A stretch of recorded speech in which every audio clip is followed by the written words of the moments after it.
Yo, so guys, welcome back to another video. This is another it's another infographics reaction, and this is another aircraft carrier type video reaction. And I did a few of these in the past, and I did want to do more, but it's just one of those things that I sort of lost the sort of train of thought, or like the idea of doing these reactions through other videos I did. But I did always want to do more videos focused on sort of aircraft carrier stuff and like military things. I found them really interesting because it was something that I my throat's fucked. My throat is fucked.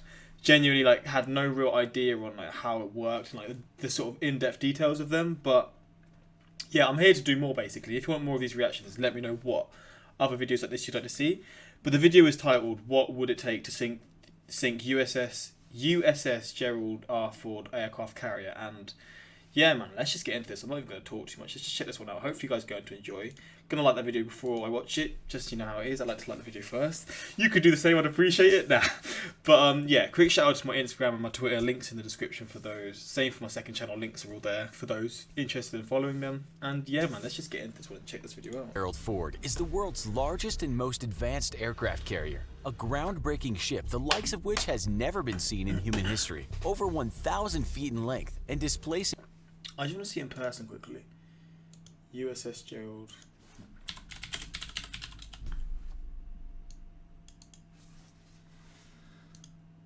Just so I can really gauge how big it is. I want to see it with planes on, with aircraft onto it, not planes, aircraft on it. That's a quality pitch. Fuck, that's exactly what I was looking for. Oh my god. Well, it's not like zooming, it's not like focusing, but let's just look at this one. Bruh. Fucking hell, that is huge. Okay, let's see what would have to be done to sink it then. I can't actually imagine like what would have to be done, because I don't really know the sort of how this kind of stuff works, to be honest. 100,000 tons. It's the largest warship ever built by man. But is the Ford truly unsinkable as some claim? And if not, what Bro, there's no way it's unsinkable. would it take? Surely not. Hello and welcome to another episode of the Infographics Show. Today we're taking a look at what it would take to sink the USS Gerald Ford. On the morning of April 7th, 1945, the Japanese battleship Yamato steamed toward the American task force invading Okinawa. The largest battleship ever built, the Yamato was the most feared ship in the world at the time.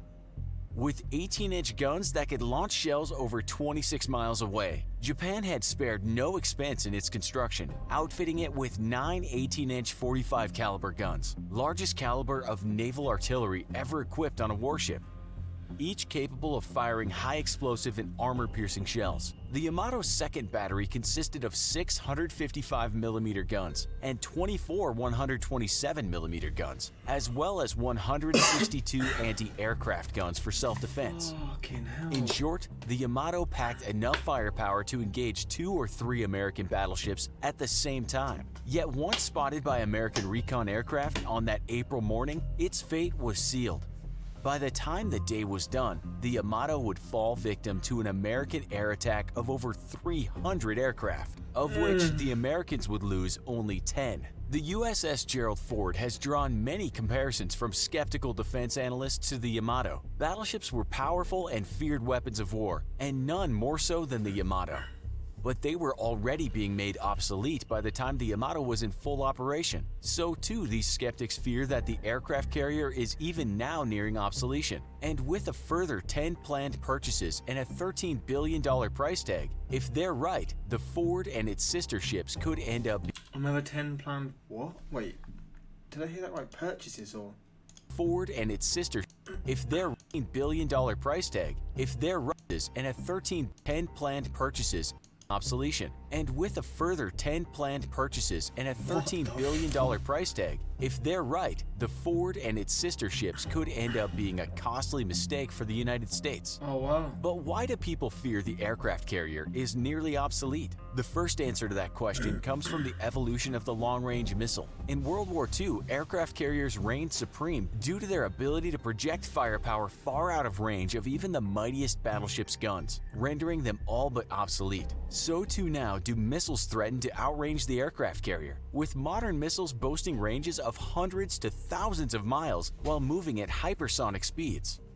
The second threat to the modern aircraft carrier comes from coordinated attacks by smaller surface vessels or drones. Think swarm attacks. An aircraft carrier is a very big, bulky ship, and it is feared could fall prey to attacks by massive swarms of unmanned speedboats loaded with explosives, or aerial drones on a kamikaze mission to sink the carrier. While well protected from traditional naval or aerial attack, an aircraft carrier is poorly suited to defend against hordes of small attackers. So could either of these tactics work? Just what would it take to sink the USS Gerald Ford? For a long time, the primary threat to a carrier has come from submarines, which are by their nature extremely difficult to detect and target. Yet the USS Ford has a speed of about 30 knots, with a classified top speed. At 35 miles per hour, the Ford is already faster than most submarines, and any submarine... I thought submarines would be quicker. I don't know why. I thought submarines would be like really quick. That's a surprise to say the least. I didn't know that would be the case. A big ass ship like that is quicker than a submarine. What the hell? And 35 miles per hour for something that big is ridiculous, by the way. Trying to speed up to catch the Ford would generate a lot of noise and be very quickly identified by the Ford's escort ships or numerous anti-submarine helicopters, each loaded with dipping sonar and depth charges. While skeptics point back to 2006 when a single Chinese submarine... Yeah, I remember this. One single submarine managed to get in between. It was like a test thing, but it managed to get in. If this is the one I'm thinking of, it managed to get in the range of attacking it. Surfaced amidst an American carrier group mid-exercise. It's important to note that the carrier and her escort ships at the time were not actively looking for submarine threats, as they had no reason to. While this could have potentially been a lethal vulnerability, a Chinese submarine attacking an American carrier would have been tantamount to a declaration of war. And during war, or during the build-up to a possibility of war, the USS Ford and her escorts would definitely be actively looking for subs, making it extremely difficult, if not impossible, to penetrate the entire battle group. Oh wow. The second threat the Ford would face would be from cruise missile attack. I'm thinking of the France and UK one. There was one between them and there was a test one. This is a different scenario then, where the UK and France, like a French submarine, just sort of, they were testing it and see if they could get in like range of attacking the aircraft carrier, and it did. So it obviously shows there's chances of it happening even with all the sort of technology they've got on their side. This was obviously just another scenario that was actually an accident, which is launched even from crazier. Extreme distances, most cruise missiles are designed to fly low to the ocean on a pre-programmed track before popping up to engage their internal targeting radars and alter course for a hit. By flying low, the cruise missile avoids radar detection, albeit as soon as it pops up to engage its radar and adjust its trajectory, it would give itself away to every radar in the Ford's battle group. In that scenario, the battle group's Aegis cruisers would coordinate a defense of the entire group, firing salvos of SM-6 or RIM missiles to destroy incoming missiles. With 2 RIM launchers installed on the Ford and dozens across the rest of the battle group, a cruise missile would need to penetrate several layers of anti-missile defense, each extending out for tens of miles. Even if these somehow failed, however, each ship in the battle group is equipped with CIWS Phalanx turrets, chain guns capable of tracking and firing on inbound missiles at over 50 rounds a second. The Ford alone has 3 50 equipped. rounds a second. The best way to overcome the Ford's missile defenses would thus be to launch a large volley of cruise missiles. But cruise missiles have one fundamental weakness. They require a launch platform, either a ship, submarine, or aircraft. With the Ford's 90-plus complement of combat aircraft and 4 ED-2 Hawkeye early warning radar planes, the carrier could cast a protective bubble of surveillance hundreds of miles around the entire battle group. Easily spotted, there simply exists no naval or air force in the world that could survive long enough to get in range of a Ford carrier and its battle group. Even during the Cold War, Soviet military doctrine dictated the sacrifice of dozens of Tu-22M backfire bombers and kamikaze missions against American carrier battle groups. Few, if any, were expected to survive the attempt to attack an American carrier, and the US was so confident of its ability to defend their carriers that their own military doctrine dictated the widespread use of carriers in a conflict against the Soviet Union. Ballistic missiles prove a much bigger threat, however, as they can be launched from thousands of miles away, making their launch platforms difficult if not impossible to neutralize early. While typically reserved for delivering nuclear weapons to major cities, modern ballistic missiles such as those developed by China and Russia purportedly have the maneuverability to alter their course on their descent trajectory, and thus accurately targeting a small moving target such as an aircraft carrier. Yet, while touting its arsenal of hundreds of DF-21 carrier-killer missiles, these types of missiles require long and complex kill chains, made up of several key links that make it possible to A. spot a carrier, B. identify a carrier, C. track the carrier, and D. accurately target a carrier. These links range from aerial radar platforms, tracking satellites, command and control centers, down to the actual missile itself. China has to date not shown the capability to master every link in this long and complex chain, nor its ability to defend these varied assets from attack, which would thus disrupt their entire capability. Even so, a Ford's battle group is well equipped to defend itself from ballistic missile strikes, as proven by recent tests of the SM-6 missile carried by the group's Aegis cruisers. While a saturation strike of dozens of missiles would have a good chance of overwhelming the carrier's defenses, it's unlikely China or Russia could protect the vital communications and tracking elements needed to guide those missiles in the first place. But I just really realised the protection of this ship, the aircraft carrier, is ridiculous. It's got like all these ships around it that also help protect it.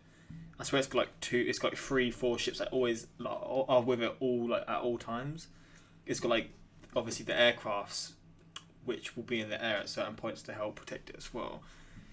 So it's easy to sort of, and it's probably got submarines and just all these like helicopters, all this different stuff. It's easy to see why like this is so protected, and it's got its own sort of protection on the aircraft carrier itself, which I wouldn't have expected. I mean, it makes sense. I just didn't really like assume that at the start, or like ways of protecting itself. But I mean, so far, it's easy to see why like it would be impossible to sink this, because obviously there's always a chance that it would happen because things can go wrong, all that kind of stuff. But with all this kind of protection, whether it be in the water, in the air, or on the water, it just seems to be protected on all fronts. Enough to actually hit a fast-moving Ford carrier.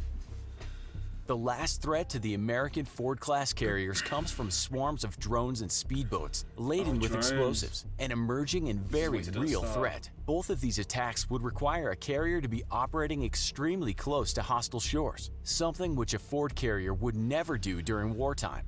Okay. A swarm of fast attack boats would likely not have the range to find and then close with a carrier battle group on the open seas. And even if they did, they would have to face a gauntlet of helicopters and escort ships laden with 50 caliber machine guns. While in simulations, swarm attacks against American carriers have proven it can be a devastating threat. As long as the carrier battle group remained outside of coastal waters, it would likely be out of range. Never once to leave it up to chance, however, American defense companies have already begun testing and deploying directed energy weapons and other similar systems to protect from just such threats. The U.S. Wait, energy? What does he mean by, what's an energy weapon? What is an energy?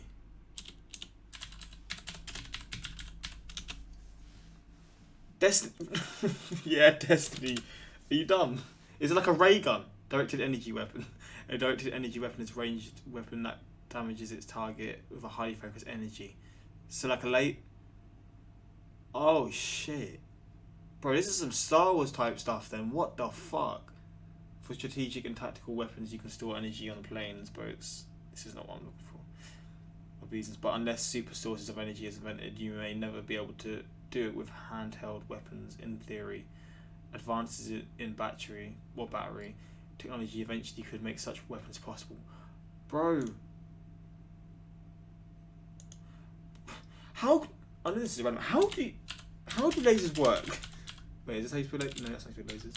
Lasers work. I don't understand it. Lasers created when electrons in the atoms. This is just stuff I don't even know. I passed science, but not very well, and I didn't understand chemistry. In special glasses, crystals or gases absorb energy from electrical current or another laser and become excited. The excited electrons move from a lower energy orbit to a higher energy orbit around the atom's nucleus. The second laser light is directional. See, I didn't even know there's such thing as a gas laser. Bruh. This is just stuff that's not even relevant to the video, but energy weapons, like what the fuck? USS Gerald Ford is the first in the new line of Ford-class carriers, carrying over 90 aircraft to include 2 squadrons of F-35Cs. Ford carriers will be the most formidable weapons of war ever created. Yet, as technology continues to advance, it may be shifting the advantage to smaller, faster weapons, such as anti-ship missiles, prompting a retaliatory arms race in defensive weapons, such as lasers and railguns.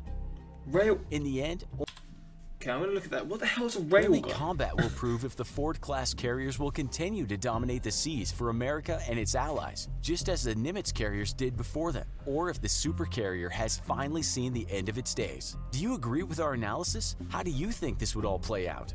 Let us know in the comments. Also, be sure to watch our Shao infographic show, making another banger.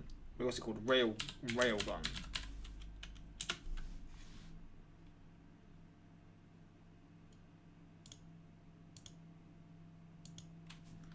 What is this? Is just literally me finding out new things I've never heard of before. Let's just see what it looks like. What the fuck? That's literally some Star Wars stuff. What the it's like a tank on a ship. Wait, what?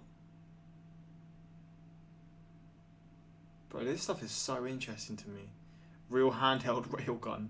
Looks like a Nerf gun, bro. What you want? Nerf bullets, bro. Are they illegal? Is a linear motor device typically designed as a weapon that uses electromagnetic force to launch high velocity projectiles. The projectile normally does not contain explosives, instead relying on the projectile's high speed, mass, and kinetic energy to inflict damage. Fucking hell, so they must be quick. Wait. How fast do railgun missiles go?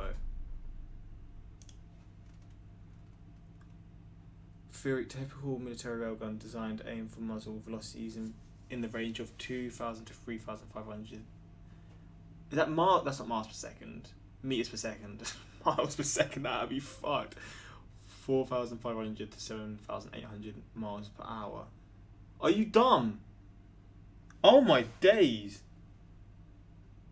That is... I might even see a railgun in action, I'm not gonna lie, but that's for another video. Rule number 1, never call a ship unsinkable. I know what we're gonna do today. The quickest way to sink a ship is call it unsinkable. Infographics, how to sink a USS Gerald. China, I'm listening.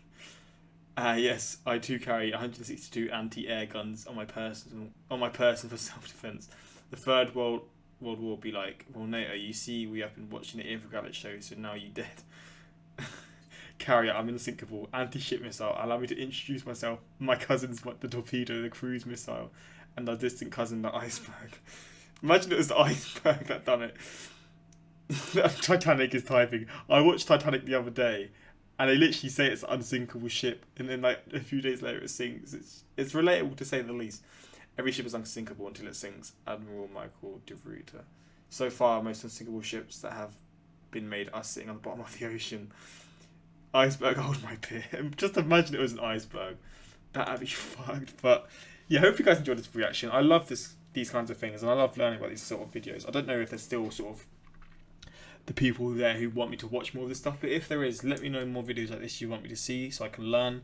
Maybe some IRL videos of like clips of this sort of stuff being used in action, or like whatever. But yeah, hopefully you guys enjoyed. Until next time, like, subscribe, peace.